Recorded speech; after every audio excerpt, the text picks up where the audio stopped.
Welcome to your Natural Resources Committee. I'm Senator Brandt from Plymouth. I represent the 32nd Legislative District, Fillmore, Thayer, Jefferson, Saline, and southwestern Lancaster counties. I serve as chair of this committee. The committee will take up the legislative resolutions in the order posted. This public hearing is your opportunity to be part of the legislative process and to express your position on the proposed legislation before us. If you are planning to testify today, please fill out one of the green testifier sheets that are on the table at the back of the room.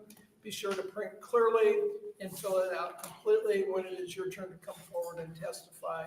Give the testifier sheet to the page or to the committee clerk. When you come up to testify, please speak clearly into the microphone. Tell us your name, spell your first and last name to ensure we get an accurate record.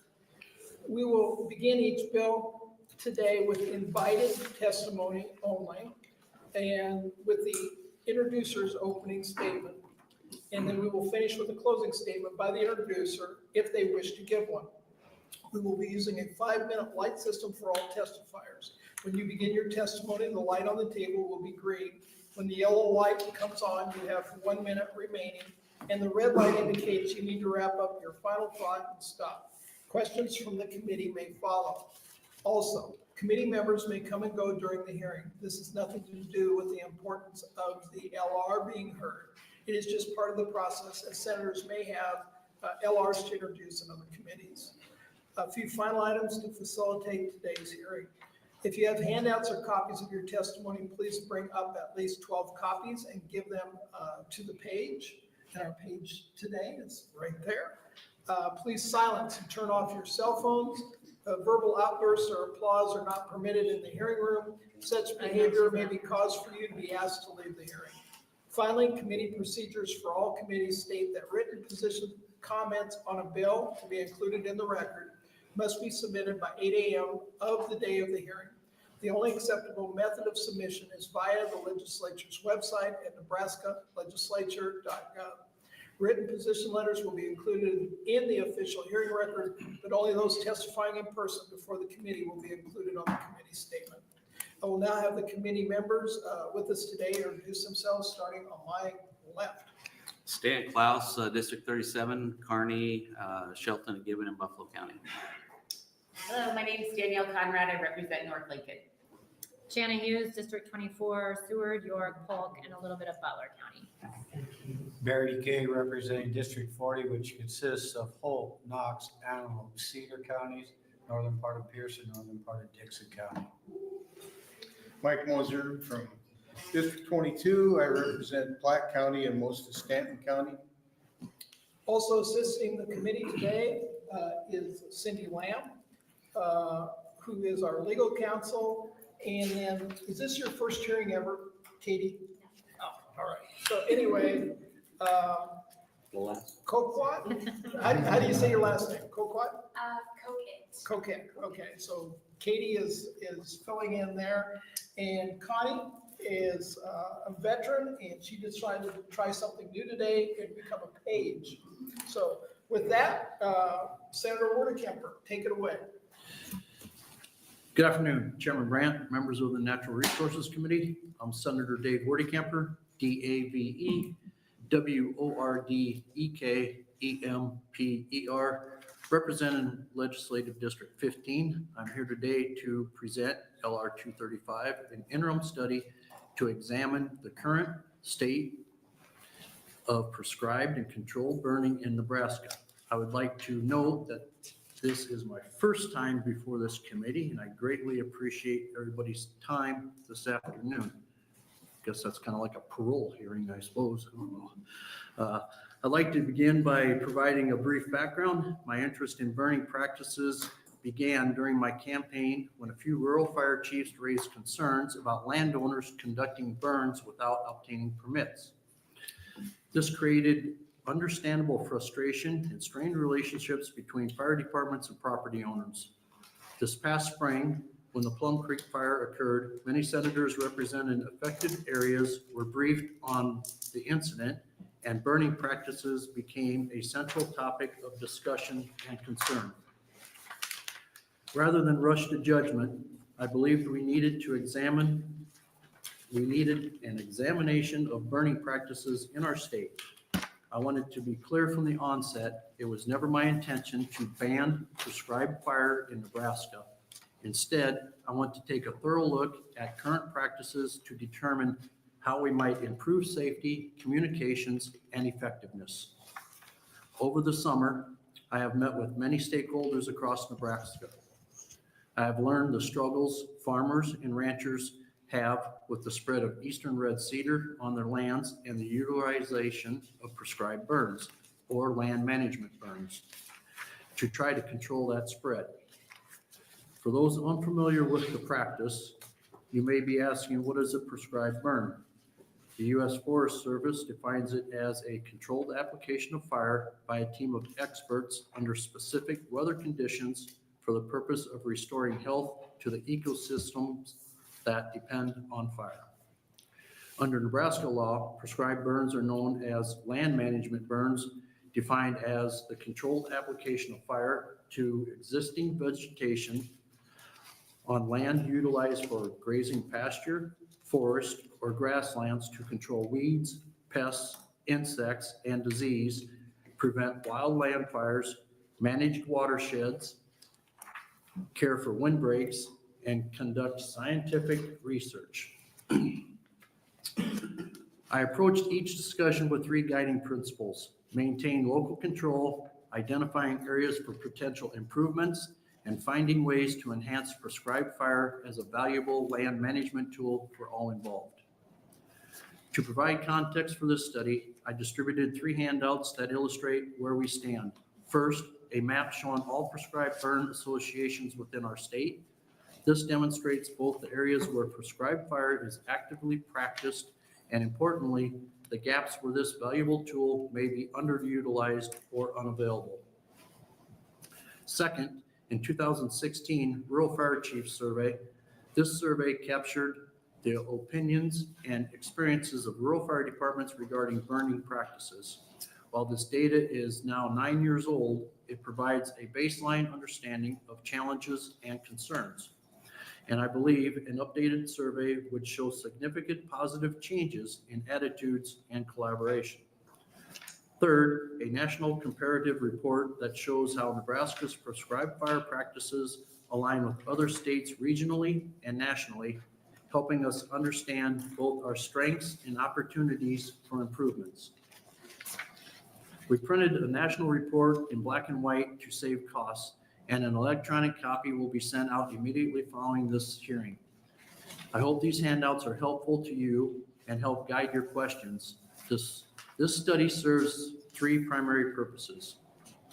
First and foremost, this study is designed as an informational tool for this committee and the legislature as a whole, as we need a comprehensive understanding of current practices, challenges, and future opportunities.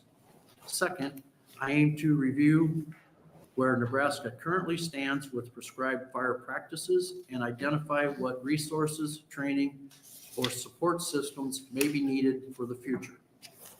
Finally, I would like to pursue focused minor statute changes to separately define controlled burning versus prescribed burning, along with other necessary clarifications. This clerical change would greatly assist our data collection and approach to prescribed fire in Nebraska.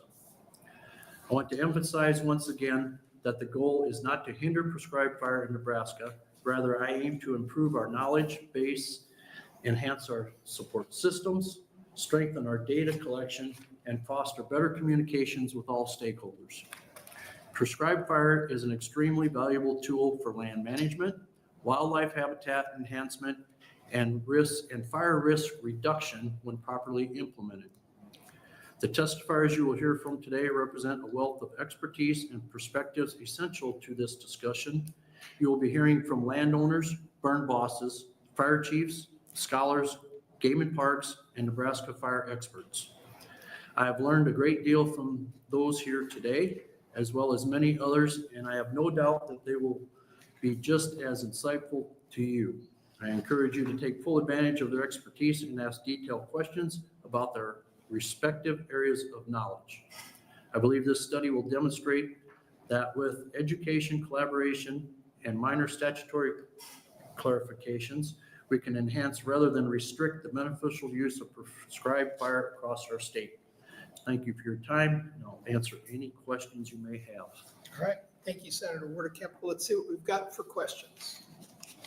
Senator Conrad. Thank you, Chair. Thank you, Senator. Good to see you.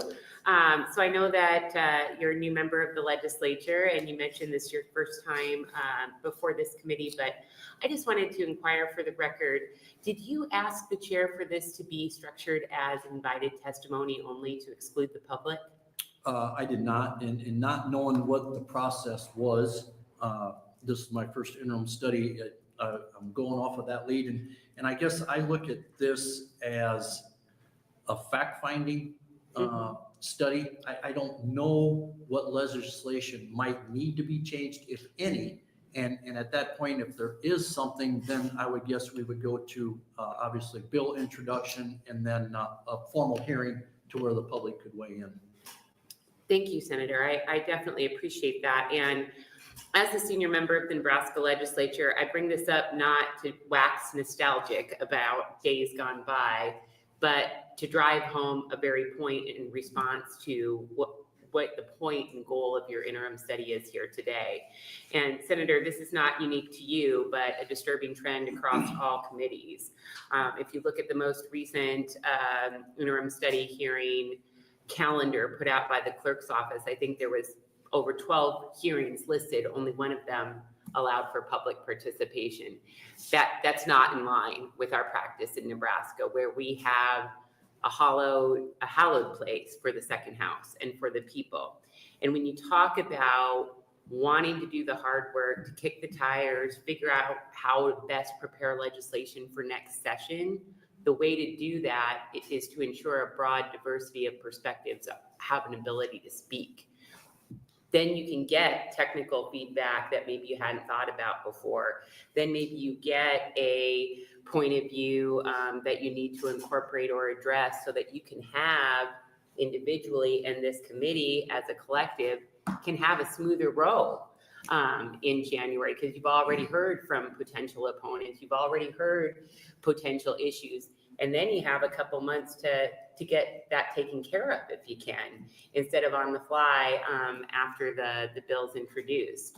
So the reason I bring this up is because it marks a disturbing trend wherein this legislature discounts the vote of the people, discounts the voice of the people, and it's not only a disservice to our political traditions, but it actually hurts the individual senator's ability to pass bills and this committee's ability to do its job. So you're in the hot seat because it's your hearing.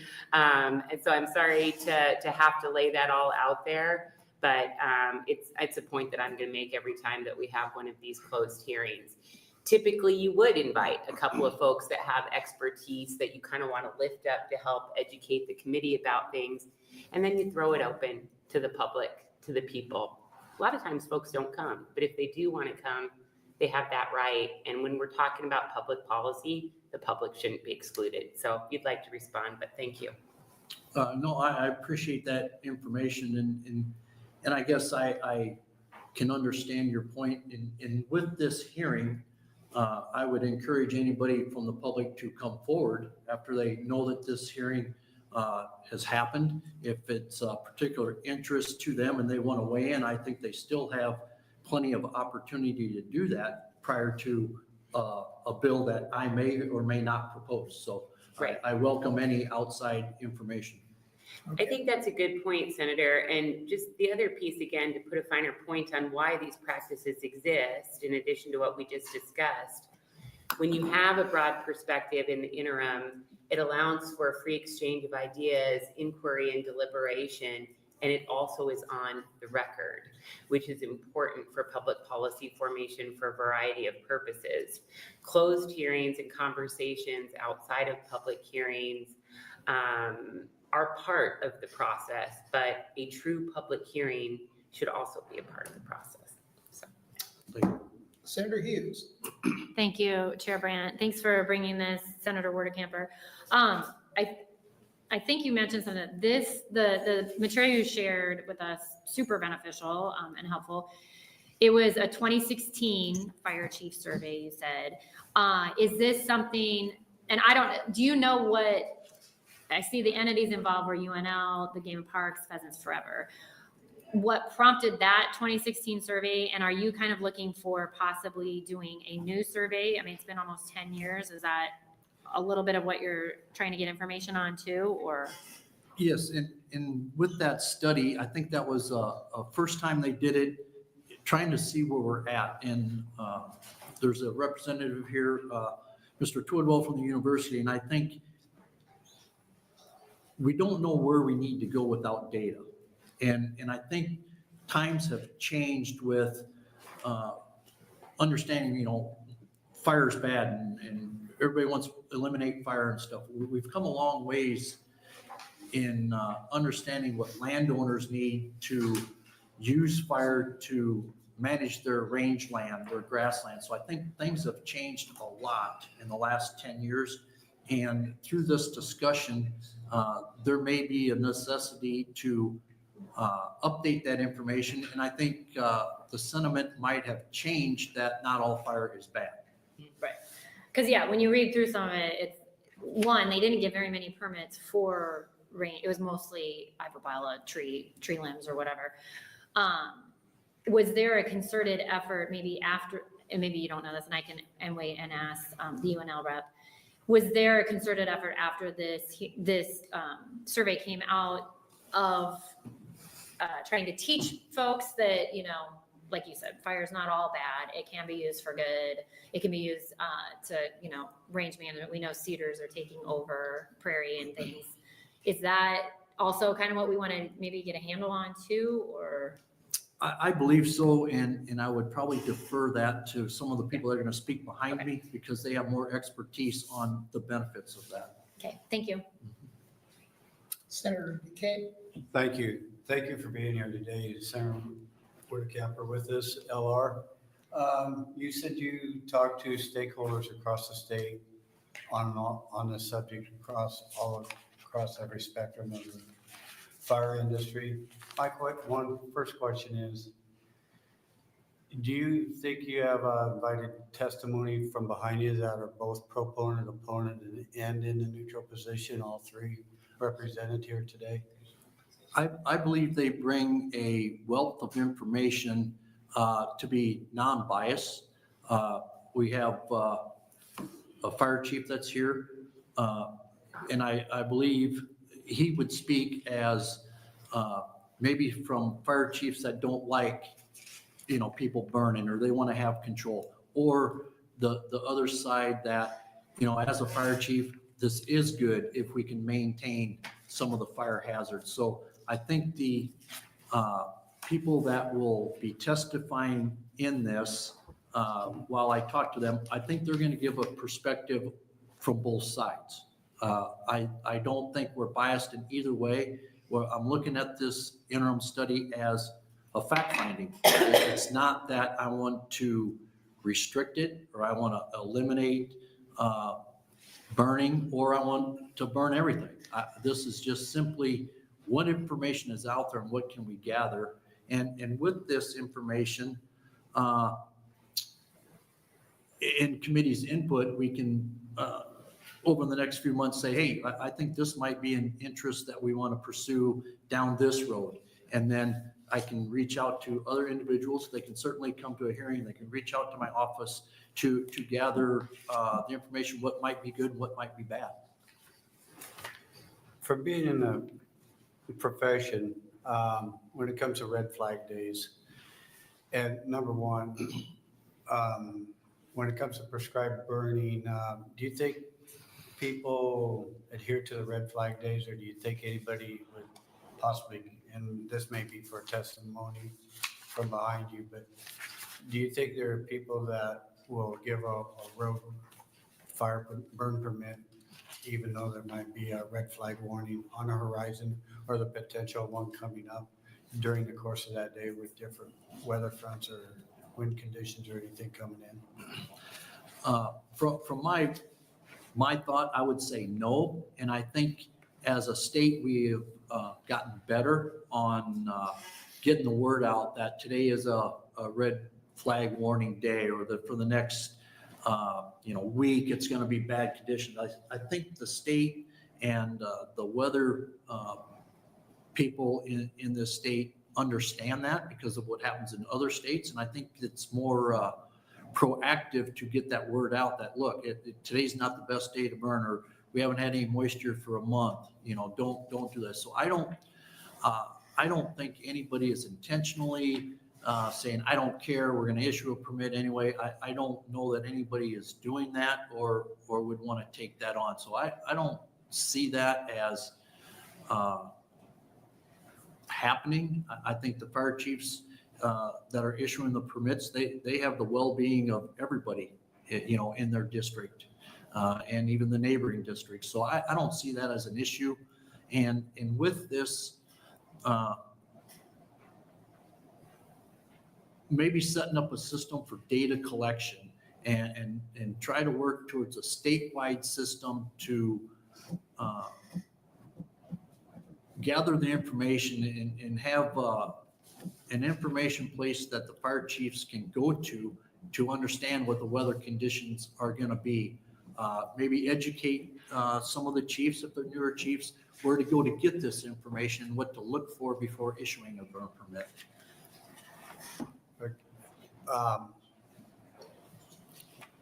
How do you think penalties could be enhanced if you have somebody that doesn't call their local fire chief, fire department to get a permit and go out on their own and start a burn and then call the fire department afterwards, say, hey, come and help me put this out? Do you think penalties are strong enough the way they are? Do you think they should be enhanced somewhat? And if people aren't adhering to those warnings or those permits, there should be more of a penalty involved in it? Because to me, those type of people are the ones that are giving to the prescribed burn associations that are doing it the right way a bad name, and it hurts us all down the road going forward. So that's where I'm at with that. Yeah, and I see your concern. I didn't really come into this hearing, and it was brought up of, people not getting a burn permit. And as I talked to people involved, there's a lot of factors that figure into that. One, could they get a hold of their, I'll just say fire department, whether it's the chief or assistant chief, whoever, to obtain a permit? Was it unavailable? What were the means? There's a lot of factors that can play into that. I think a lot of it comes to education of the landowner, why it's important to get a burn permit. There might be 5 other people that requested a burn permit, and the fire chief already has people burning that day or in the next few days. Well, you don't want to overwhelm that fire department or that fire chief saying, gee, I got 10 burns going, and if any of them get out, what am I going to do?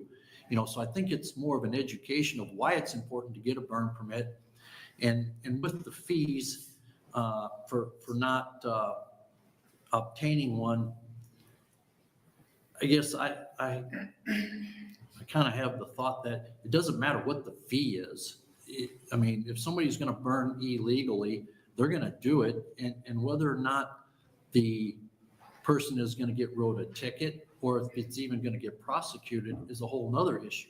So I don't know if it would solve the issue, and I think that it all comes down to education on why the landowner wants to burn something and why the fire chief might be against it. I think they need to understand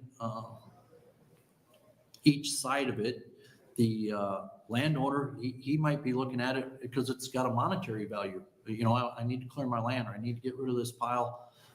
So I think it's just a lack of understanding. And I don't know if necessarily increasing the fees is going to solve the issue. All right, thank you. Senator Moser. Hi, thank you, Mr. Chairman. Thank you for being here today, Senator Wordekemper. I wanted to comment about the format for the hearing. Calling this a closed hearing, I think, is a misnomer. Anybody is welcome to attend. Anyone can make comments about any issues they feel are important about, in this case, burn permits. I think it's a prerogative of the chair and the senator putting forward the legislative resolution to be able to select and kind of steer the conversation to the points that they think are important, and without getting off, because a lot of times the legislative resolutions are more broadly described, constructed, and they get off into areas that may or may not come to fruition as far as legislation is concerned. And so I think it encourages more people to offer their opinion. The press can attend and report on it if they want to. It's streamed. And I think calling this a closed hearing is an effort to try to support a narrative of the legislature not listening to the people. I think that's a political effort on the part of some senators, and we've all got staff and offices and emails, phone numbers for people to call, and we're available to talk to people about whatever issues they want. So anyway, thank you. And one question: we don't have any jurisdiction over Kansas to keep from burning all those prairies and blowing that smoke up here in the spring and the fall. Not to my knowledge, but I'm sure you could get a fire truck and go down there and they'd welcome you to put out their fires. Thank you. All right, Senator Conrad. Thank you, Chair. Thank you, Senator Wordekemper. And again, just to be clear, Senator Moser, everyone is not welcome to attend and share their opinion. If you look at the notice to this hearing, it says invited testimony only. That is not a political narrative or an opinion. That is a fact. There are not alternative facts. There are facts. Okay, so we have to at least agree on that. All right, Senator Wordekemper. One thing that I remember growing up in rural Nebraska that came to bear on this issue when my family needed to utilize burn permits for different purposes was that sometimes, particularly in rural areas, it was just kind of hard to get in touch with volunteer fire folks to work through that process. And sometimes the delay, just because they were volunteers and back in the day, not everybody had a little supercomputer in their pocket at all the time. That just caused some logistical issues that sometimes residents then would get maybe frustrated and proceed with their burn before they had a chance to finally, get a formal sign off and stuff. Now, maybe some of this has changed with increased use of expansive technology, but how do some of those components come into play just in terms of the logistical or the practical issues when Nebraska residents are seeking a burn permit for a lot of different reasons? Just the kind of logistical piece, if you've heard any feedback on that. You're right. And so it's typically paper forms. You call in, you submit what you want to burn on the statute, fire marshal, they have certain information they want. And so you're correct. It can be a logistical nightmare. You might have to drive 20 miles to fill out a burn permit, and that's tough. Some fire chiefs will do it over the phone, and they'll get the information from the rancher, the farmer, what they want to burn, when they want to burn, and they can go ahead and grant that permit and fill out the paperwork that they need. Right. There is also fire departments that utilize electronic. They can go onto the fire department's websites. They can fill out for a burn permit, notifies the fire chief. They can work through it through text messages, emails. There's a lot of changes that have come about to hopefully make it easier for farmers, ranchers, or anybody to obtain these permits. And so that's something we're looking at also. How do we make this easier for those to obtain the permit so they aren't doing it illegally. So Yeah, it's kind of improved the efficiencies. Yes. perhaps. Thank you. Yes. Thank you, Chair. Senator Klaus. Yes, thank you, Senator Brandt. Senator Wordekemper, I haven't studied it this much, so I guess bear with me. When we talk about statute, I always thought it was local control, and the fire chiefs, they issue their own permits and fees. And how much regulatory does the state have on that in terms of statutes? I see it mentioned in here, talking about the equipment, fire breaks, stuff like that. We already have statute like that, or is most of what we have when we consider it statute just giving local authority the opportunity for fees and set the fees? How far do we go from the state level? The state has a statute, I'll say it's maybe 4 to 5 pages. It's pretty basic on guidelines. You're right, it is up to local control. The information that's on the state statute, I believe once the name, phone numbers, contacts, things like that. It has some guidelines on there, but you're right, it is up to local control. Whether the fire chief would go out and say, you know, I don't think that you should burn this area because it's too close to other, you know, large grove of trees or whatever, or it'd be better if you moved it here. And I think a lot of the fire chiefs will also work with that landowner and say, look, we understand that you need to burn this. We'd maybe like to use this as a training night, and we'll come out there with one of our trucks.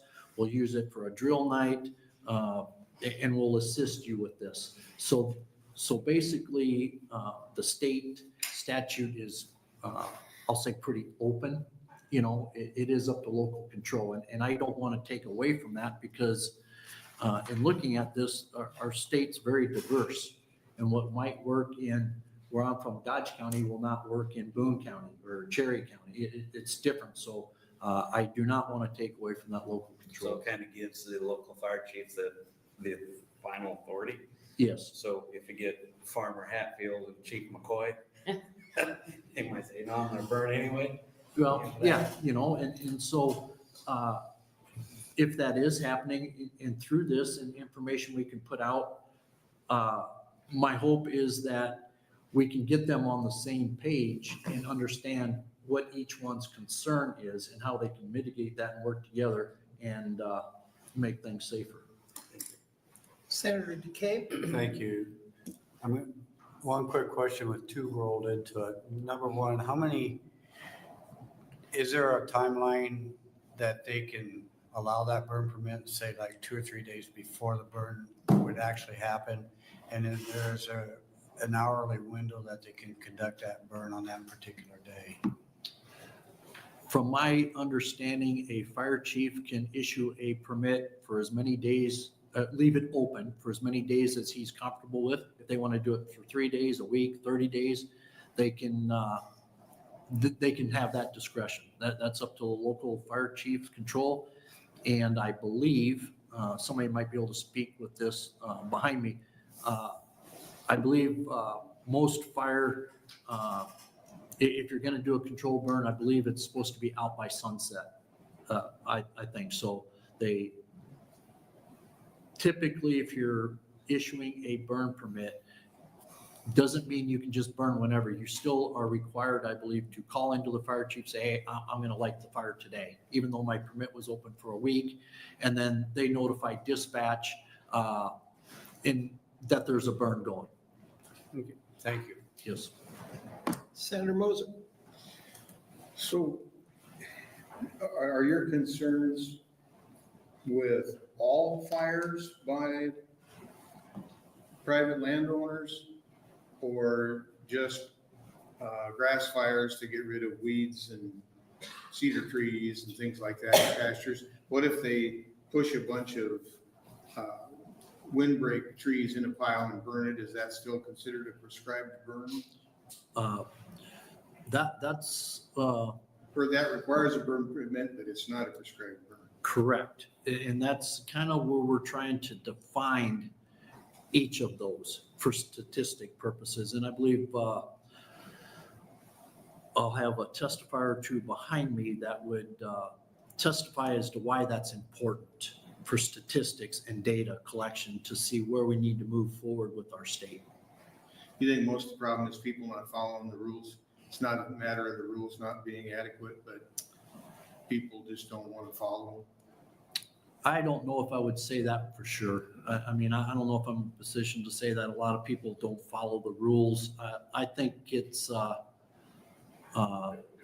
if they're not maybe following the rules, maybe they don't know the rules. They don't understand the rules. They don't know that they need to get a burn permit. They don't know what's all involved. So I'm hoping out of this, it'll be an education for landowners and, fire departments, fire chiefs, and everybody can get on the same page on coming together to make this better. Okay, thank you. Yes. Okay, I don't see any other questions. We will go to our first testifier, Professor Derek Twidwell, University of Nebraska.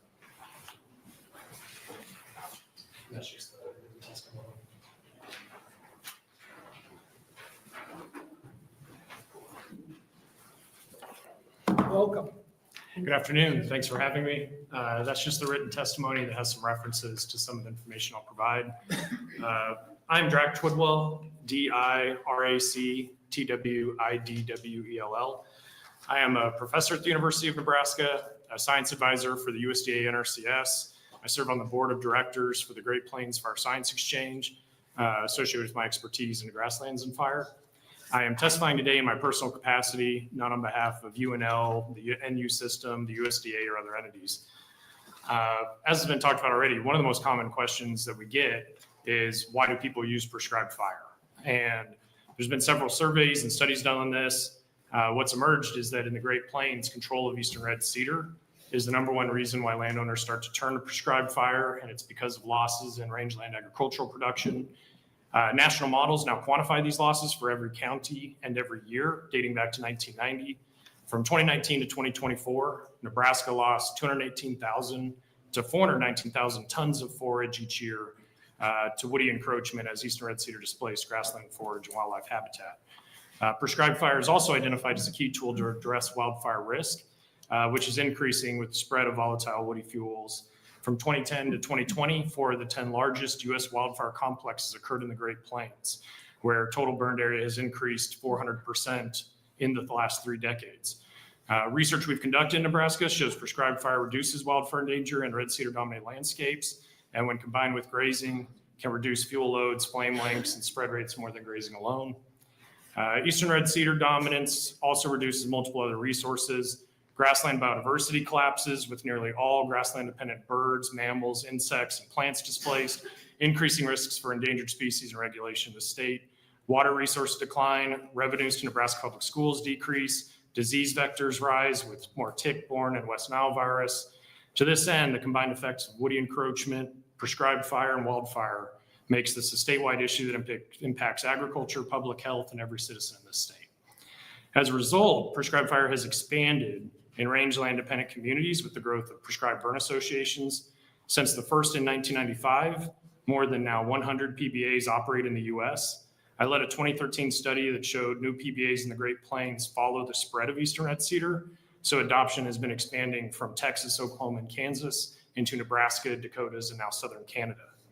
Since LR 235 and Nebraska statute focus on controlled burns, it is important to distinguish that while prescribed fire is a type of controlled burns, most controlled burns do not qualify as prescribed fires. Scientists caution against conflating the two because the ambiguity hinders our understanding of how human ignitions affect the broader wildfire issue. Prescribed burns involve the systematic application of fire to achieve land management goals in rangelands, forests, and some agricultural fields, and they always follow a burn plan with a defined fire prescription. Burns conducted without such a plan, like trash, brush pile, or ditch burning, are not prescribed fires. I recommend the committee explicitly define prescribed fire separately from other controlled burn activities because it improves tracking, reporting, and targeted landowner education, especially since landowners and fire department personnel are both confronted with the recent challenges of addressing this expanding issue of woody encroachment in our state's grassland and forests. Several studies have identified liability and risks as top factors influencing landowners, agency personnel, and fire chiefs. National studies quantify personal, economic, and safety risks of prescribed fire on private rangelands. Those show that fatal injury risk is lower than for prescribed fire than alternative methods like heavy machinery of brush management. And this practice is often recommended over prescribed fire while failing to recognize the increased danger to agricultural workers in Nebraska rangelands. Escape from prescribed fires are generally rare. 2015 studies found 99% of landowner-led PBA fires occur without incident, matching the safety record reported by federal agencies with government-mandated training programs. When they do escape, studies have shown that damage and suppression costs are in general considerably less for prescribed fire escapes compared to other sources of wildfire-based ignitions. With that, thanks for the opportunity to present to you and give you some of the science-based information on why people use prescribed fire, some of the published record on prescribed fire risks on private lands. And thanks for your time, leadership, and efforts on this issue in our state. It's much appreciated. Okay, thank you, Professor. Let's see what we've got for questions. Senator Duquesne. Real quick, so if you have a prescribed burn, you're gonna have your burn plan, you're gonna be looking at your weather conditions, you're gonna be looking at humidity, wind conditions and everything, and you're gonna adhere to that plan. So you have a burn boss in place, and you're gonna be talking to your fire chief and getting your permits ahead of time and enact them with the discretion that he lets you use them at. The difference with that and a controlled burn would be having a pile of brush, pushed up trees or whatever, waiting for a foot of snow on the ground and then going out and lighting off those piles then. Exactly. Given the previous question too, take a brush pile, for example, and you're burning it. If there's not an associated plan, you might follow all the rules in the state, but are those rules associated with having a good plan for burning that brush pile? That's what prescribed fire, why it became so popular, is because you have an actual plan and it does everything that you said and more. Thank you. Any questions? Senator Klaus. One comment, the Great Plains Fire Science Exchange, how exciting is that? Yeah, so I don't know if there's a question there, but yeah, I'll go with yeah. Tell me a little bit about that. So the Fire Science Exchange, the Great Plains is our regions. There's fire science exchanges spread throughout the entire United States. They are there to transfer scientific information associated with prescribed fire and wildfire to help with technical application for policymakers and those resources. So think of it as like a bridge of research on the issue of prescribed fire and wildfire. And it's organized by every region because our regions are so different. So I've been on the board of that for, oh gosh, I'm approaching a decade, I guess. So we kind of like talk the difference between controlled and prescribed. Yeah, absolutely. And all of that is clear in every group like that. You got it. Thank you. I have a question. Yes, Senator Conrad. Thank you, Chair. Thank you, Dr. Tidwell, for being here. Twidwell? Did I say Yes, that right? Okay, sorry. And I see you're very clear, as is common practice, that you're testifying in your personal capacity and not on behalf of the university. But because you do work there and the university has significant expertise on these topics that are critical to natural resource management, ag, business, family, life, health, safety, the list goes on and on. Is your department being impacted by any budgetary cuts? Do you know yet? Oh, sure. I mean, and my lab and so forth is also part of that, especially with what I do with federal grants and so forth. So I was one of the 10 faculty that talked with Congressman Flood about that a few months ago. So yes, but how much? That stuff way above my Sure. Sure. What's the culture like right now amongst faculty and staff who are trying to grapple with all of those crushing cuts from both the federal and the state level in regards to a lack of support for higher education and critical research? I can't speak for anybody else, but I'm here to do my job and I do it well in this state. So my attitude about it is, as you can imagine, like one day frustrating, but I'm here to do my job and do a good job of it. So I can just speak to myself, and I feel like my attitude's good, but Sure. yeah. And if those kinds of conversations weren't swirling around, would it be easier to focus on your job?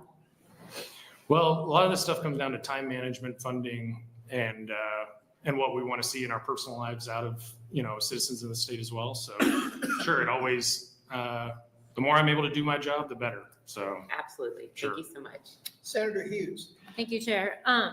I don't know if I caught how long you've been at Nebraska. Were you involved with the 2016? I set up that study, You yes. set up that site. Okay, so then I kind of asked Senator Wordekemper this. Do you think a refresh of this would be warranted today, just to kind of see where we're at going forward with this discussion on prescribed and controlled burns? Yeah, so I think this is my 4th time that I've provided testimony on this issue in general, in way, shape, or form in the state. That survey was meant to serve as a baseline because I know what's coming, right? Like I know where the bigger issues are going to play out. So that was the baseline to go, where are we in Nebraska, given that we haven't had a strong history of prescribed fire like say Kansas and Oklahoma. And we are one of the few states that also hasn't had a long history of wildfires, like one or the other. So that was why that was set up. And it was meant to be a baseline for decadal type of tracking and thinking, and with no knowledge of where we might go, right? Like, will these attitudes change in either direction? It's just, where do we stand This is today? a start, yeah. And I do expect those to have changed. One of the interesting results of that initial survey was that fire chiefs knew a lot of the reasons why landowners were turning to fire and things like Eastern Red Cedar and others, but didn't know that that was connected as much to livelihoods and agricultural profitability and production. And so that led to more discussion in rooms and outreach on like, hey, that's why it's actually not just a burn, like it's tied to agricultural losses that people are experiencing. So yeah, that's one of the things with, here we are a decade later almost, Right. that we kind of had that crystal ball of knowing where we're going to go. Are we in a good position as wildfires are going to increase? And they're going to. The state's going to increase more wildfires. We're seeing, I've reported on that previously, that's going to happen. Prescribed fire is going to increase because we're losing agricultural production and wildlife habitat. Those are going to happen independent of each other. If we can get to the point in the state where our talent of like fire chiefs, the landowner ag sector, the university, and our agencies are able to be more innovative and work towards actual solutions we can build off of, that's where I'd love to see this get to. That's where we were 10 years ago, because knowing like we've got to solve this problem as this goes forward, not just study it. Okay, and then kind of a follow-up question. To get this study done again, what has to happen? Because it was Nebraska, University of Nebraska, Game and Parks, and Pheasants Forever. Like, what prompted this study, and how, like, if we wanted to repeat it, what needs to happen? So I received funding for that study. We put a graduate student on it as part of the team in my lab. That's what led to that study being done. And that's one of the few, I'm well published, but that's one of the few we didn't publish because it wasn't about that study at that time. It's the future study. So yeah, that stuff comes through how my lab and research gets funded. And then it's connected to our partnerships in the state, and why I spend a lot of time being engaged with partners like those and others. So I get where did the funding come? Did the legislature put funding to it? Did Game and Parks reach out? That was Game and Parks through Pittman Roberts funding. So it came external. Most of my funding comes from external from the state. Okay, thank you. Senator DeKay? Obviously, there's probably going to be more acres burnt in western Nebraska, but the question is, in a more sparsely populated area, is a prescribed burn used more than it would be in a more densely populated area where their buildings and shelter belts are more prevalent? Great question. Actually, just met with Lincoln Mayor's Sustainability Roundtable last week or the end of the week before on like, why is prescribed fire increasing around Lincoln? And going into some of these issues of like what happened recently with Stillwater, Oklahoma, how we want to avoid that here. So there's actually is more prescribed fire happening around here for a lot of these same reasons, and also trying to address the wildfire issue around the city and so forth.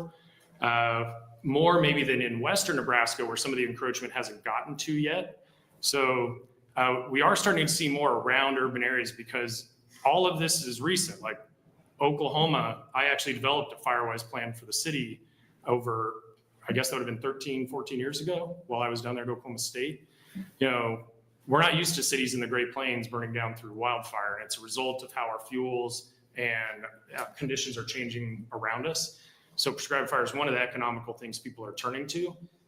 In Canada, it's a big deal, like in Winnipeg and other places, they're burning around cities for managing the wild and urban interface from wildfire protection as their number one goal. You're seeing a lot of innovation of trying to do something new because we're not solving the wildfire problem. Lincoln is in a very good spot because of our agricultural complex around us, but there's these strategic areas and densely fragmented areas that people are starting to apply prescribed fires. And that's true in other cities and other states around us in the region as well. So as you're seeing that, this discussion applies there as well as in why people are turning to the sandhills, where prescribed fire was incredibly rare 10 years ago and now becoming more prevalent. And that's what's going to play out in the next couple decades in our state as well. Thank you. Yeah, great question. If we can control eastern red cedar from the air with a chemical that has yet to be invented, would we still need to do the prescribed burns? Yeah, I enjoy being an academic, and it's a great what if set of scenarios. It's just very, very unlikely. I mean, we spent so much money in chemical and mechanical with the Farm Bill in areas like Texas, and woody encroachment still won. So it's just unrealistic to think that we can replace it with another tool. That's something I talked about before. Like, we've got to figure out how to better integrate those tools is where we think we're gonna have the most success. So a lot of people would turn to something else, but it's more expensive, to do like mechanical or chemical than fire. So yeah, it's a great hypothetical. We just aren't, in the recent history in the Great Plains, we haven't seen that play out elsewhere. And then you mentioned Stillwater. Can you elaborate on that? Yeah, so for those that don't know, like Stillwater, Oklahoma is one of the places that was burned down by wildfire, over 250 homes burned down. You're seeing wildfire carry into cities, whereas it used to not to. That's the recent change in the Great Plains that we've been, warning of, that was going to start playing out and hopefully doesn't. So it just shows you like times are changing, it's different. And being able to better they explicitly in Oklahoma touch base on it's a result of everything that I've presented here. And the expansion of volatile fuels, East Red Cedar, not managing it, the lack of prescribed fire, and it became a legislative discussion.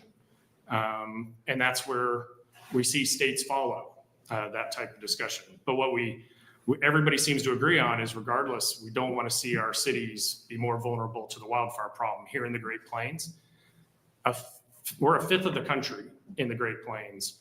We've been classified as a low vulnerable region to wildfire. Our data shows, and we published on this, we are the next wildfire frontier to add to our country's wildfire problem. That's what we'd like to avoid.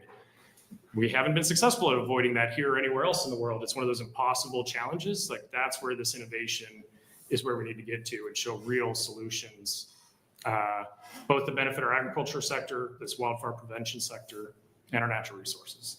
Okay. Well, thank you, Professor. Thank you. Next testifier would be Mr. Brad Fiala, Ainsworth Volunteer Fire Chief.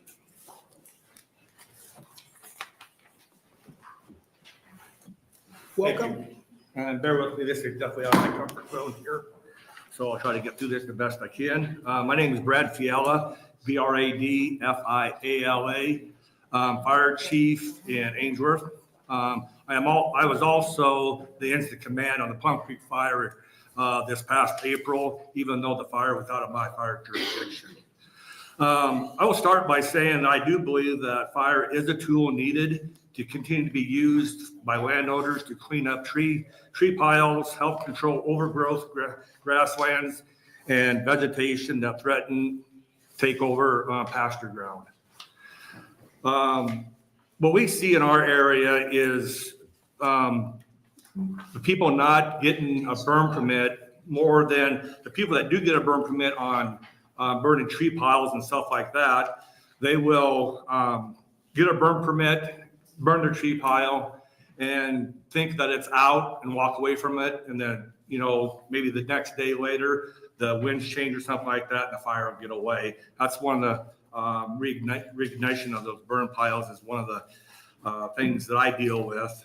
I've given burn permits out over the past. I've been issuing burn permits for probably over 18 years. And there's been several occasions where I'll give a burn permit to somebody knowing that it's going to snow in a few days. It does snow. 2 weeks later, the snow melts, goes away, winds come up and reignites that fire and spreads it.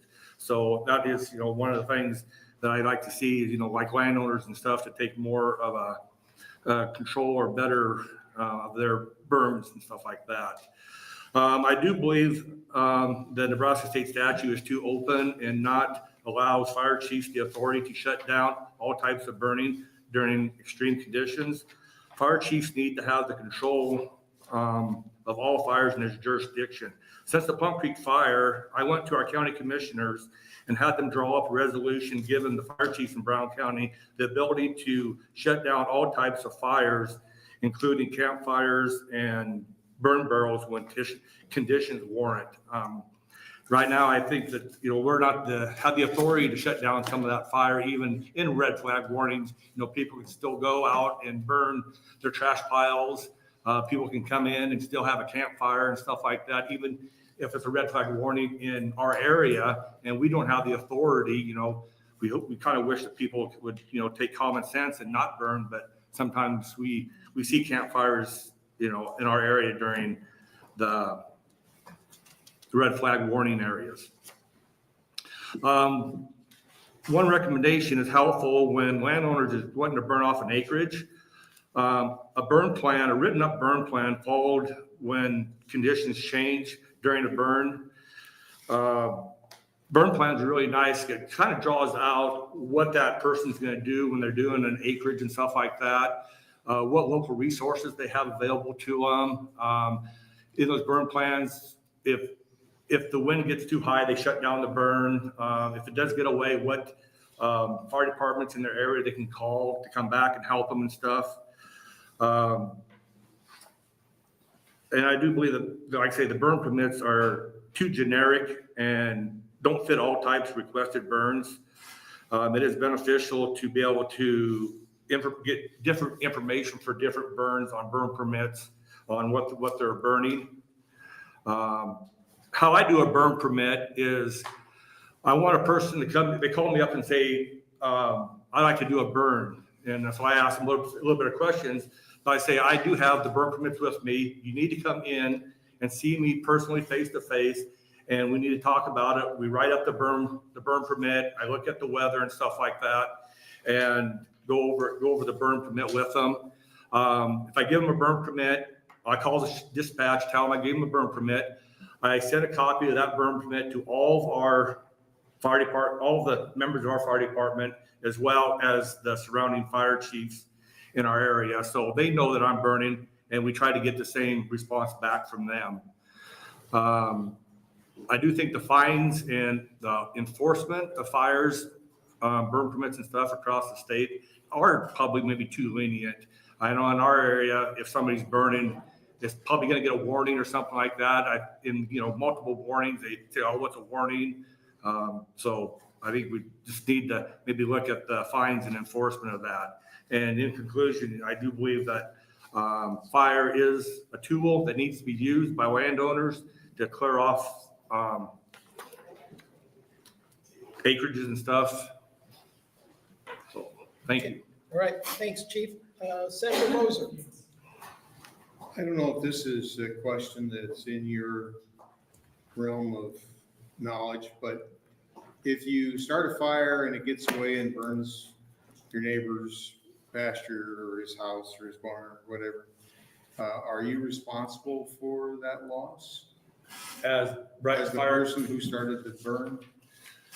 That would probably be a legal question. I think there'd probably be litigation on that. That is over what I would do. But yeah, I'm sure that landowner would probably maybe take some type of legal action for the person that actually started that fire. Okay, well, thank you. Senator Hughes. Thank you, Chair Brandt. Thanks for coming all the way in from Ainsworth, Yes. Mr. Fiala. So you shared this with us, which was a burn permit application. This is a curiosity question. Is it a standard burn permit form used by all fire The burn departments permit across? that you see right there on top there is actually the state's fire marshal office is burn permit. Okay, That is. so it's a standard form. That's a standard form for all open burning in the state of Nebraska. So that's what you get. If I come to you and want to do a burn pile of trees, I use the same form. If I want to do a prescribed burn on 40 acres, I use the same form. Is Yes, that? that's what I get from the state fire marshal's office. And I run, I call them up, they send me. Now, a fire chief is, there is some fire chiefs I know across the state that have their own burn permit, and then maybe they expand a little bit more So on it. you could, if you wanted, Yeah. do an additional something. But And that right there is what the state requires. okay. Do you think that it would be beneficial to have differing ones depending on what kind, like prescribed burn versus controlled burn, things like that, or? You can still have the same one, but actually have more area on there of More information. more information of what the person's burning. I have a job, I'm a volunteer fireman. Somebody comes in and gives me a burn permit or asks for a burn permit. I would love to be able to drive out, half hour to their place and actually see what's burning, what they're gonna burn. Sure. I don't have that ability. My job does not allow me to do that, stuff like that. It would be beneficial if I could. Right. And then you'd mentioned at the beginning of your testimony, you think the fines, there's kind of no hammer if you don't do it correctly. Not big enough. I've had some people in the years past say, well, what's the fine for burning? I'll tell them, I say, well, yeah, that's cheap enough.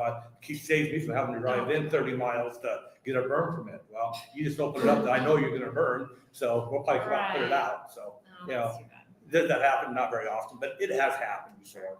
Okay, thank you. Thanks again for coming in. Senator Klaus. Yes, thank you, Senator Brandt. So what is the fee structure, I guess, the fines?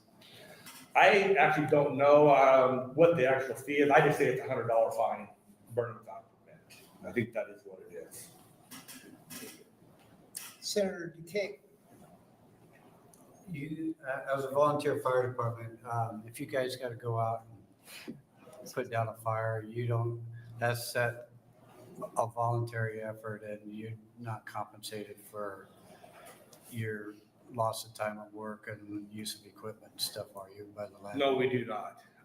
I did look into that several years ago and found out that if I did that, I would have to charge every time I went to a fire. I couldn't say, I'll charge you, but not you. So I'd have to charge every single place I went to a fire.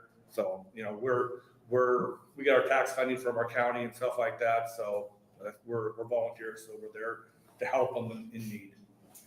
Do you accept donations from prescribed burn associations that want to work with you on fires? And just an example, we do a couple burns a year that we don't charge the landowner per se. That's not part of our group.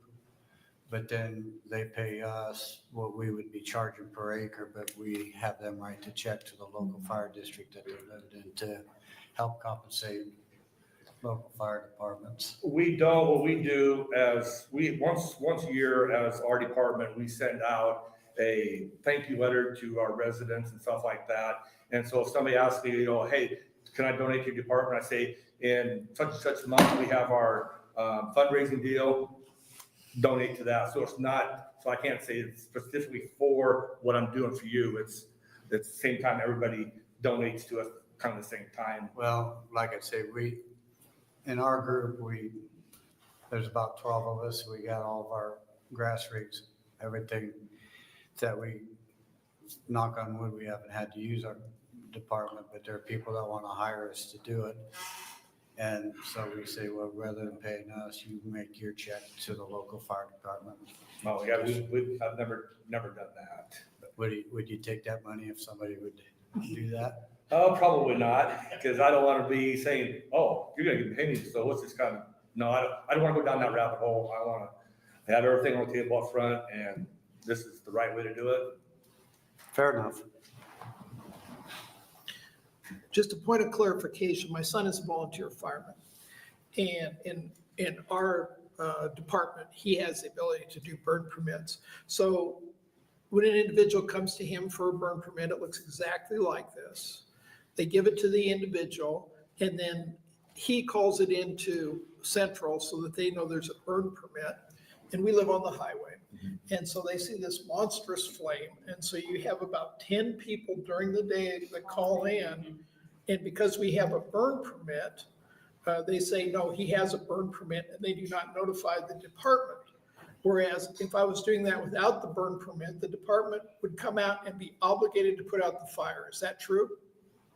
If they don't have a burn permit, yes, that'd be right, we'd want to go out and put out that fire, because we'd go out there anyway, because somebody sees smoke, no, there's not a burn permit in that area, so we're gonna go out in that area, because we don't know if it's a house on fire, if it's, grass fire or whatever, so the dispatch is gonna page out the fire department, we're gonna go out there, and we're gonna put out that fire. I mean, I guess my question was, you have an obligation to put the fire. Yes, out. yes, Even though yes, the I guy do. might say, well, let me finish burning up the tree pile. Yeah, or no, whatever. we have the obligation to put that out. All right. Well, thanks, Chief. Yeah. Thanks for driving in today. Yeah, Okay. Our next testifier, Mr. Pat Molina, Nebraska Game and Parks.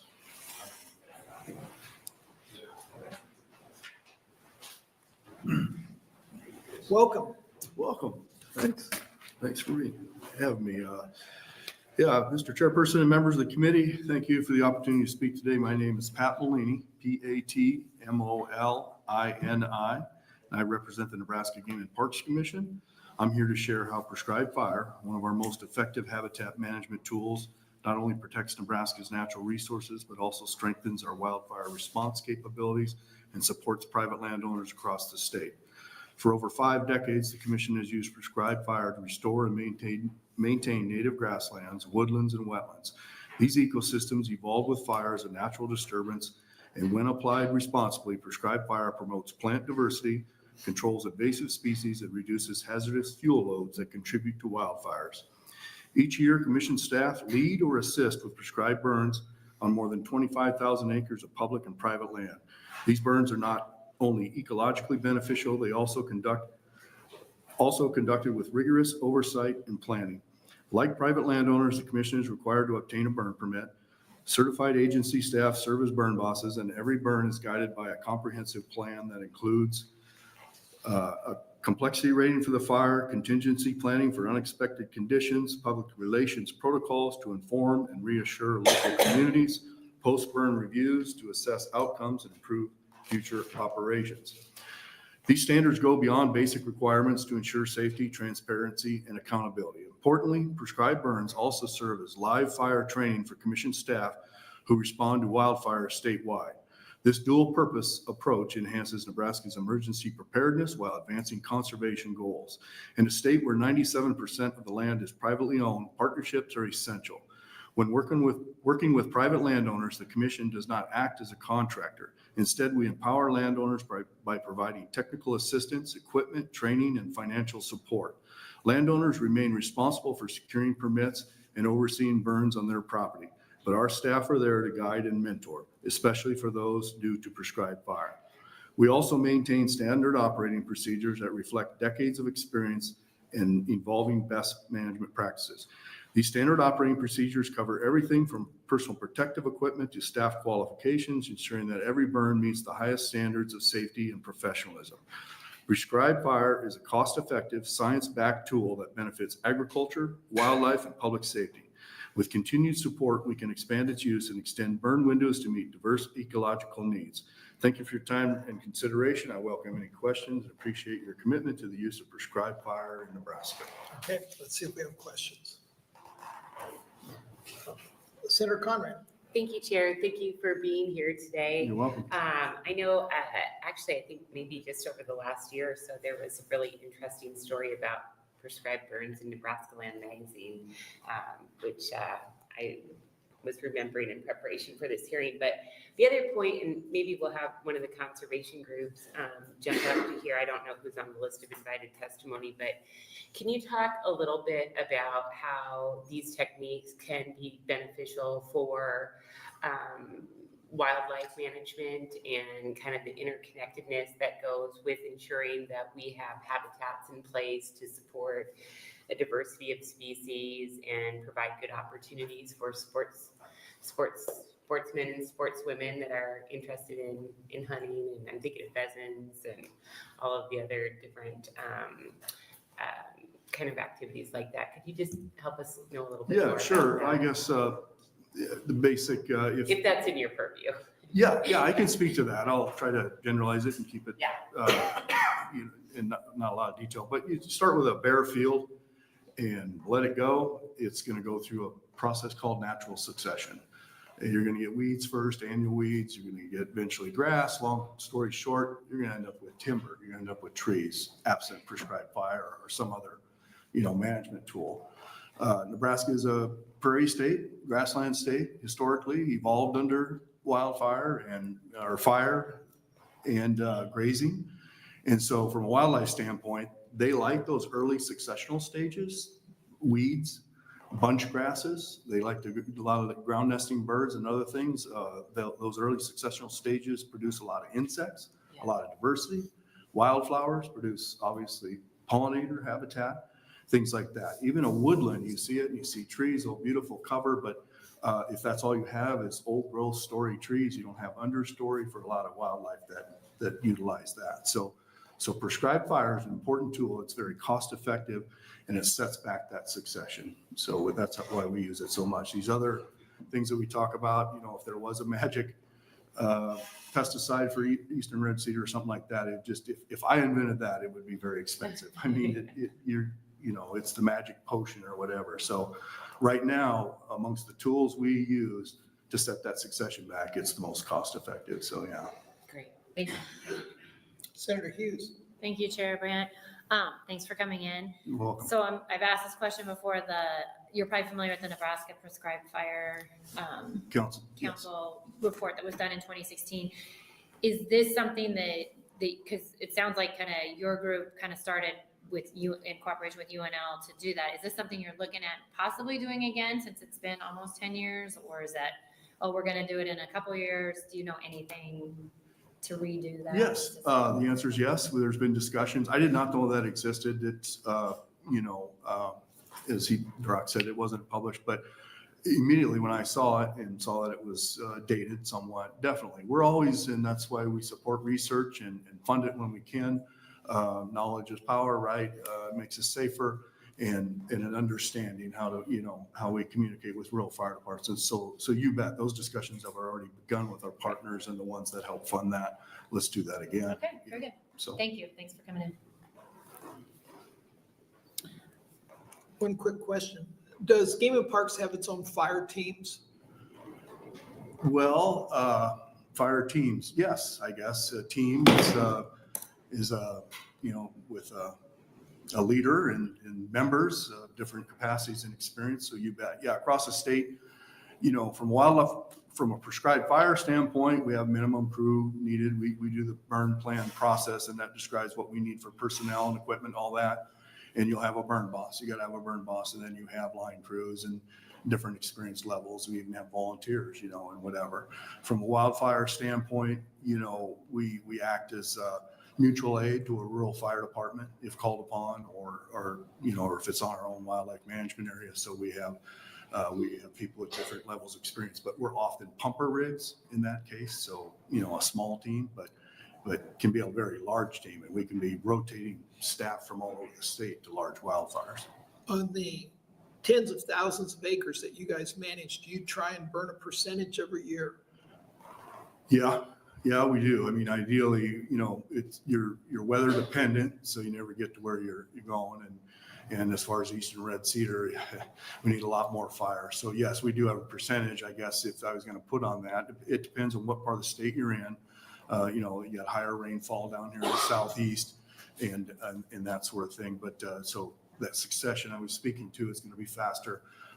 When I was a land manager in the field, area manager, if I could burn 25% of my property, you're going to try to burn in this part of the state every 3 to 5 years to control eastern red cedar. Otherwise, in the tall grass prairie, and that's a rough guideline there. But if you don't, you're going to end up with encroachment from species that are not wildlife friendly or agricultural friendly. Okay, I see no other questions. Thank you. Okay, thank you. Next testifier, Mr. Chad Bladow from the Nature Conservancy.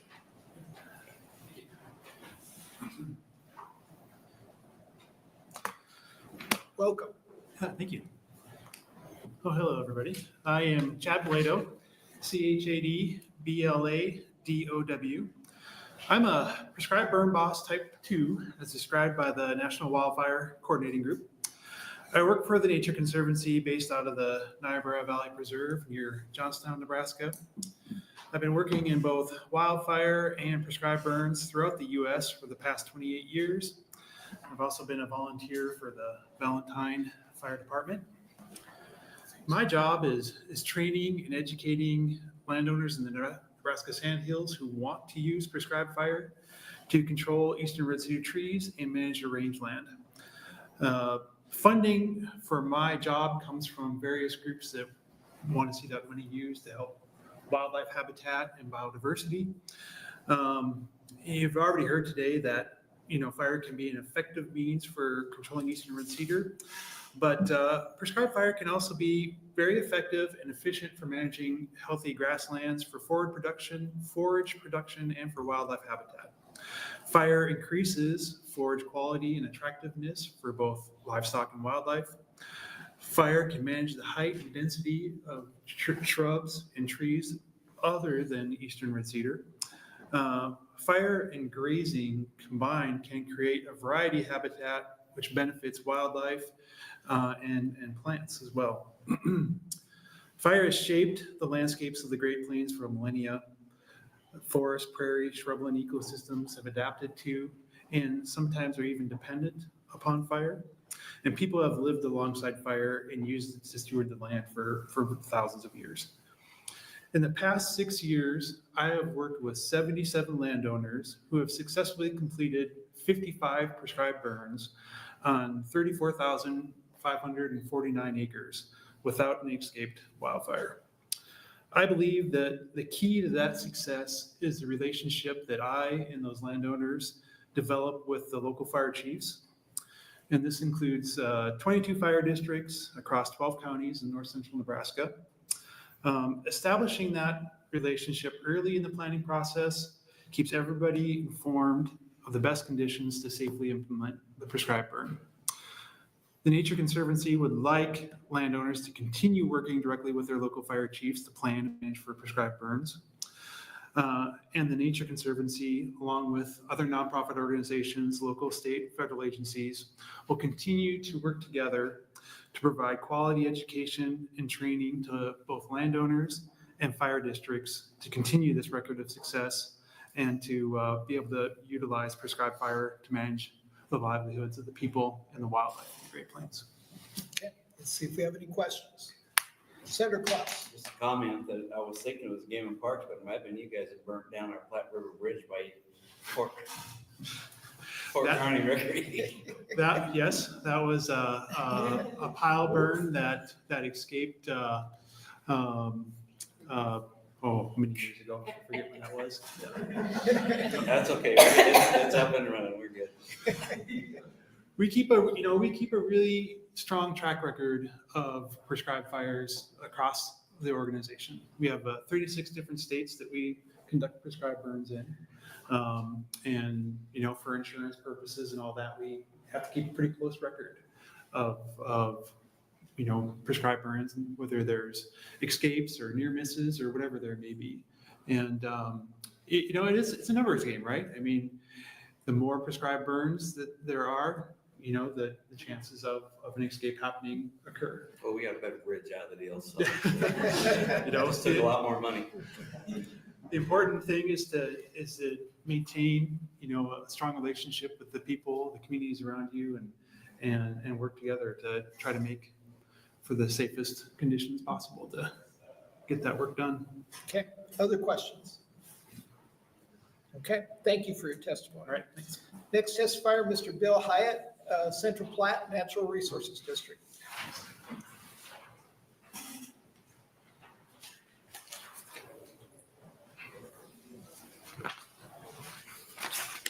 Welcome. Thank you. Good afternoon, Chairman Brandt and members of the Natural Resources Committee. My name is Bill Hyatt, Billhiatt,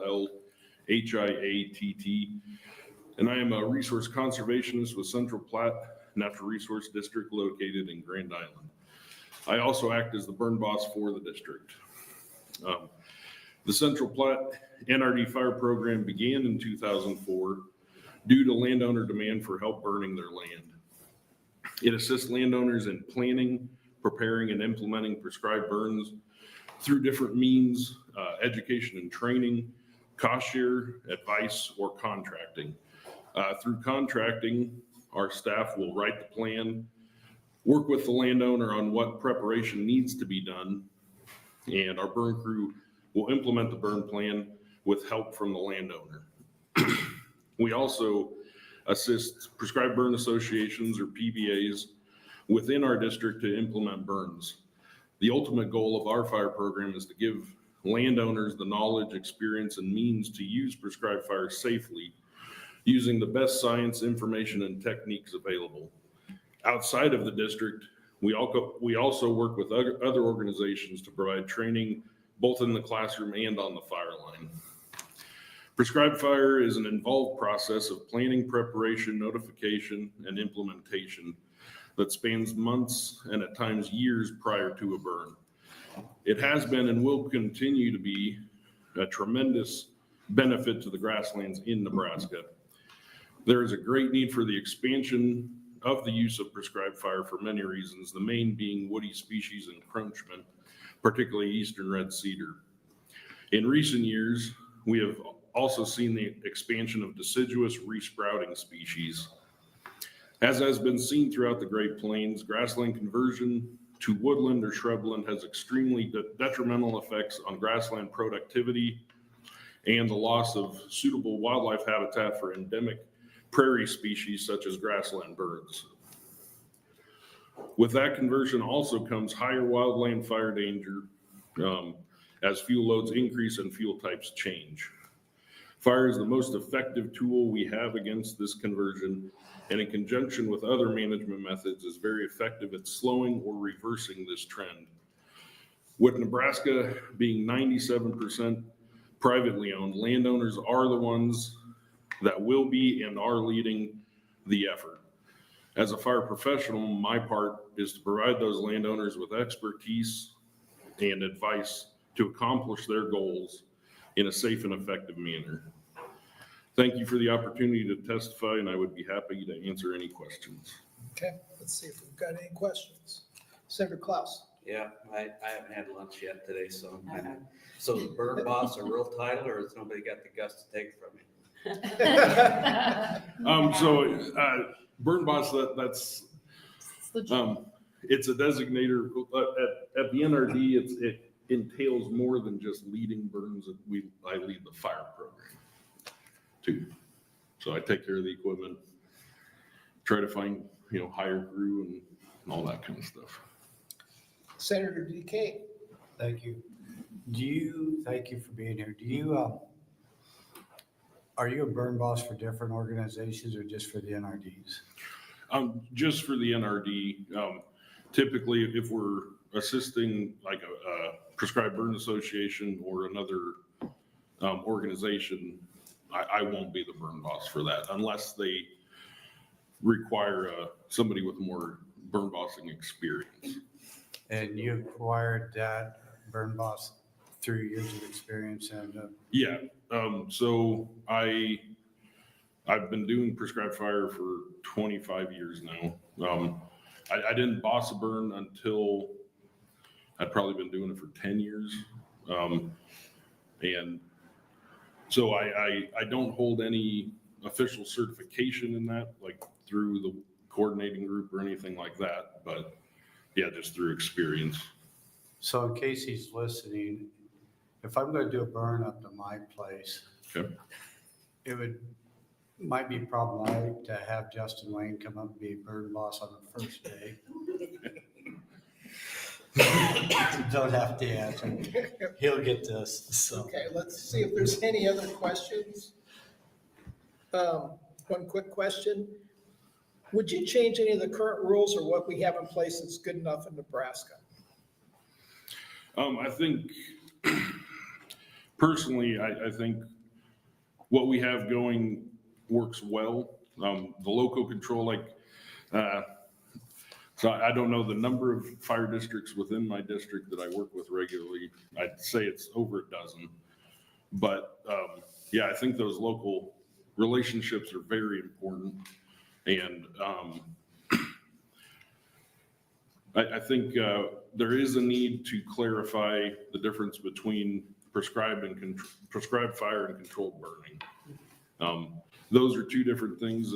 And the biggest thing that sets apart prescribed fire is that there is a planning process versus if you're burning a trash barrel or a pile, your plan for that is to go out and light up that pile or that barrel. Okay. Senator Moser. So if I wanted to burn some trees on my acreage or whatever, where would a guy go to get advice on how to do it? I mean, the reason I asked that question is because I know a fellow that went out and started a pile on fire, and he used gasoline for an accelerant and spent a little bit too much time trying to strike the match, and it made such a huge ball of fire when it finally lit that he wound up in the hospital. Yeah. So is there some handbook, or, I mean, how do you know how to? So I guess within, we get, at the district, we get questions like this quite a bit. Like, how do I approach this? Really throughout the state, there's many organizations that employ knowledgeable fire professionals like Game and Parks or Pheasants Forever, TNC, and I don't, in my experience, we're all of the mind that we really want to help landowners be safe with this. And so if they just call really any local office of whatever organization's nearby, you should be able to get that, get advice or, maybe some help with it. Thank you. Okay. Thank you for your testimony. Thank you. We're now up to our last testifier, Mr. Scott Stout, a landowner.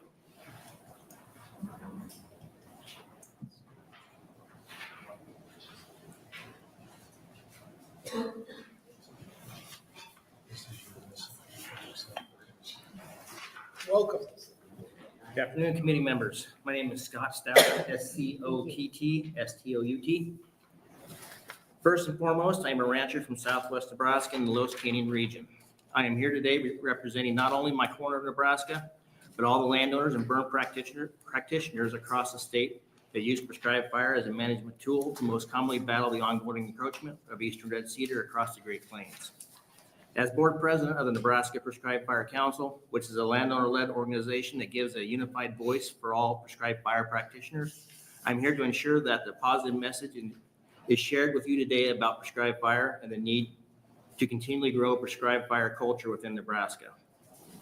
As a landowner and cattle producer in the Los Canyons, prescribed fire has become a major part of how we manage the rangelands on our ranch. For the past 20 years, we have used fire to combat eastern red cedar issues that have affected our ability to maximize grazing for our livestock, which affects our financial return. Starting off 20 years ago, this decision to use prescribed fire was a totally financially driven decision, with the unseen benefits of returning our ecosystem to its natural state of a mixed grass prairie.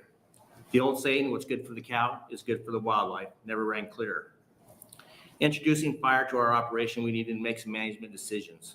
To safely and effectively burn, we became members of the Los Canyon Rangeland Alliance Prescribed Burn Association, which I have been the burn boss for the last 17 years. As you can see on the handout before you, the Los Canyons is made up of roughly 300,000 acres.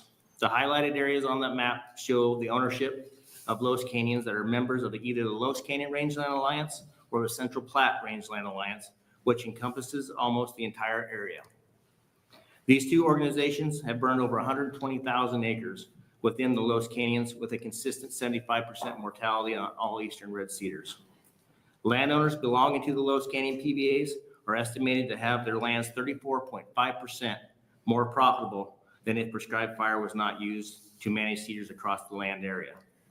Prescribed fire has become a huge part of the way we manage our ranches, and we build a fire culture within our communities by doing so. My knowledge of prescribed fire has opened different avenues for me, such as a technical service provider for the Natural Resource and Conservation Service, writing burn plans for the landowners. This allows me to have a better understanding of how burn units are developed, which gives me confidence when implementing the actual prescribed fire. Many landowners in our area utilize cost share to defer some expenses when doing prescribed fire. This is a very time-consuming and costly management practice that most often takes 3 to 5 years to plan and implement. Landowners are truly stewards of the land, investing so much time and expense to restore it back to its original ecological state. So much importance is put on managing our ranches with fire to improve our grazing, but the most important aspect of prescribed fire is protecting our families and communities from an event of a wildfire. Our 5 volunteer fire departments that we work with encourage the use of prescribed fire to reduce the volatile fuels that help prevent a large catastrophic wildfire.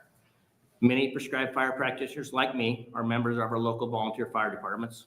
Serving as volunteers helps fill department rosters, and having experience with fire helps prepare individuals for what we will experience out when they're out on a call.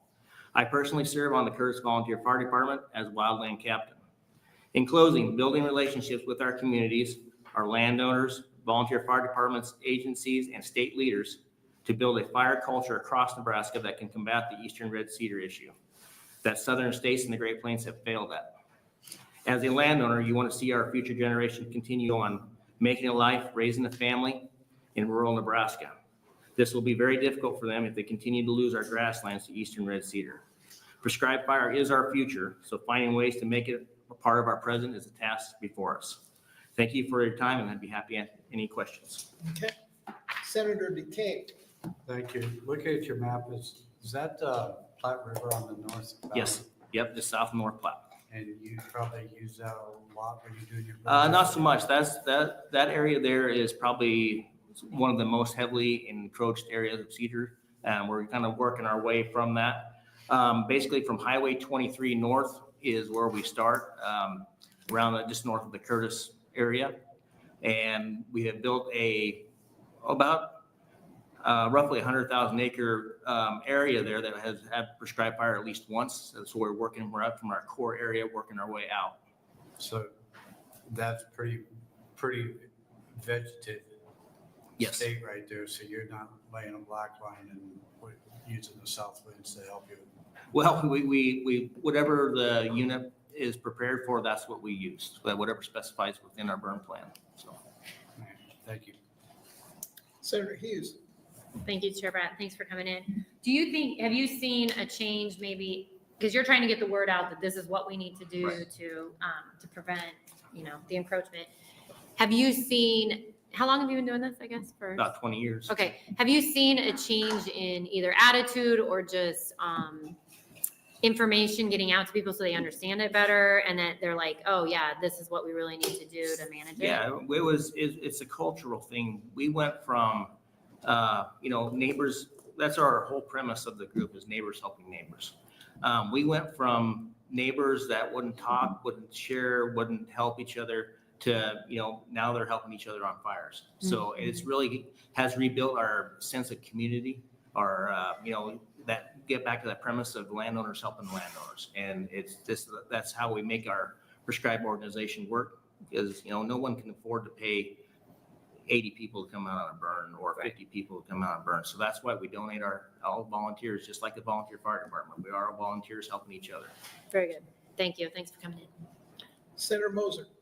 So is there a limit to how large of a cedar tree will burn when you burn the pasture? I mean, the pasture usually doesn't get to be a raging fire, right? Yeah, generally when we lay our burn units out, we use a method of what's called cutting and stuffing, which they'll go in, mechanically cut areas that they can cut, and then they take that debris and push it back into areas they cannot get, which it really encourages the fire to get hotter and within our parameters and kill a lot of, it doesn't really matter what size of trees. We were able to kill all trees within the unit. I mean, we usually have a 75% or better mortality rate within each unit. So would you go out and cut some of the bigger ones down before you burn? If it's Or accessible. just the ones that don't burn, you go out and? No, this would be prior to the actual burn itself. The reason for this is we use mechanical to prep our burn units before we go in and burning those units, and then to reduce amount of skeletons and increase, your amount of mortality throughout your unit, we use those cedar trees to as a ladder fuel, basically, to get things hotter and burn those trees that don't generally are able to get fire too because of a heavy treed area or whatever it may be. It's just all the vegetation is reduced because of the tree taking over the grassland. Yeah, thank you. Senator Conrad. Thank you, Chair. Thank you, Mr. Stout. I think your work was highlighted extensively in this Nebraska Land article that I mentioned earlier. So it was from May 2024, and it has a really good description of kind of your perspective and how it's changed the region and how it's helped Nebraska to be really, I think, kind of forward-looking and ahead of maybe even some of our sister states when it comes to these land management practices. So I'll make sure to email if you guys don't have an old copy around in your offices, I'll make sure to email that article around because the pictures are really graphic. It illustrates I'm sure it doesn't do justice to what it's like in the front lines of it, but it was very informative to me, and thanks for making the trip to share your perspective on it too. Senator Duquesne. Thank you. You, within your organization, you use multiple landowners on one specific burn at a time and to eliminate? Yeah, generally our burn units generally range from 1,500 acres, and we've done some up to about 3,500 acres. It can encompass maybe, 2 landowners up to 12 different landowners. We utilize the area which makes the most sense to develop those burn lines in order to, because when you get in the canyons, not everybody's property lies within a burn line. So we do encompass a lot of different landowners in order to make the burn lines more feasible and make it a safer, more effective fire. When it comes to an eastern red cedar tree, what kills it? The heat or when you flash off the vegetation? The heat from generally, because you have different types of severities of burning those trees. You have a slow moving fire that just maybe moves under the fire or under the tree and heats up that income or the ambient layer of that tree to kill it. Or you have like I stated earlier about the cutting the stuffing, you have which generates a large amount of heat to kill these north-facing slopes or whatever heavy treed areas. So it's just a different variety of different fires that can kill the cedar tree, but the heat does the most. Yes. And then how often do you have to reburn the same pasture? We're not where we have a 300,000 acre area that we're burning. Our return intervals are not like we want to see it. So we're trying to get back there every 7 to 10 years. All right. I would like to see it probably more closer to that 3 to 5 years. But you start seeing that regrowth, especially in those areas where trees were so heavy, where you have a 60% coverage area from these cedar trees. So by doing that, you're able to go back and see a lot of regrowth earlier on than what you should. So I'd like to get back to that 3 to 5 year range. Okay. I see no other questions. Thank you for coming in today. Senator Wordekemper, you're welcome to close.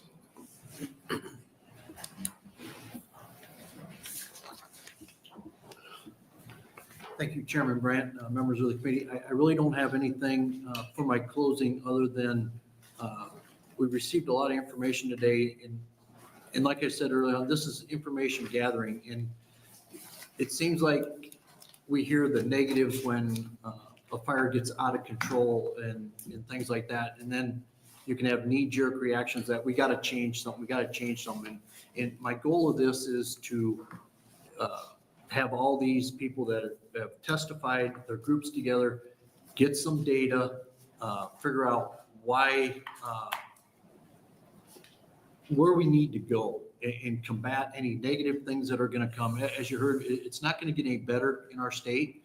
So if we have data that we can track and say, look, we're making headway on this, hopefully we can mitigate any fire things in the future. So that's the intent of this. And I'm not looking to make a broad legislative changes to statute if it's not necessary, but get the groups together and be prepared for the future. So I appreciate your time and interacting with the committee, and feel free to reach out to my office if anything comes up or if you need anything else.